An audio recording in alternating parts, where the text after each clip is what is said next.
অপরাজিতা বিল নিয়ে পথে তৃণমূল। অপরাজিতা বিল নিয়ে মহিলা তৃণমূলের মিছিল। অপরাজিতা আইন দ্রুত কার্যকরের দাবিতে মিছিল। যাদবপুর থেকে গোলপার্ক পর্যন্ত মিছিল তৃণমূলের। শ্যামবাজারেও মিছিল মহিলা তৃণমূলের। আজ হাজরায় ধর্ণা কর্মসূচি।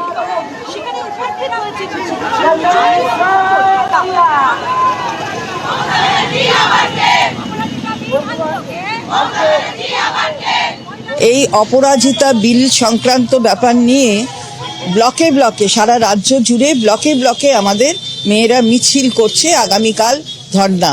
অপরাজিতা বিল ৩রা সেপ্টেম্বর বিধানসভায় পাস হয়েছে। কেন্দ্রীয় সরকারের পক্ষ থেকে আমরা দেখছি না কোথাও পদক্ষেপ নেওয়া হচ্ছে যাতে আইনটির সংশোধনী হয় এবং আমরা বাংলায় প্রয়োগ করার জন্যই বিলটি নিয়ে এসেছি, কিন্তু সেটা এখনো অবধি স্বাক্ষরিত হয়নি। 15 জনের প্রতিনিধি দল, 5 জন এমএলএ মন্ত্রী বিধানসভা থেকে এবং বাকি 10 জন সাংসদ, মহিলা সাংসদ, 15 জনের একটি প্রতিনিধি দল মাননীয় রাষ্ট্রপতির কাছেও যাবে।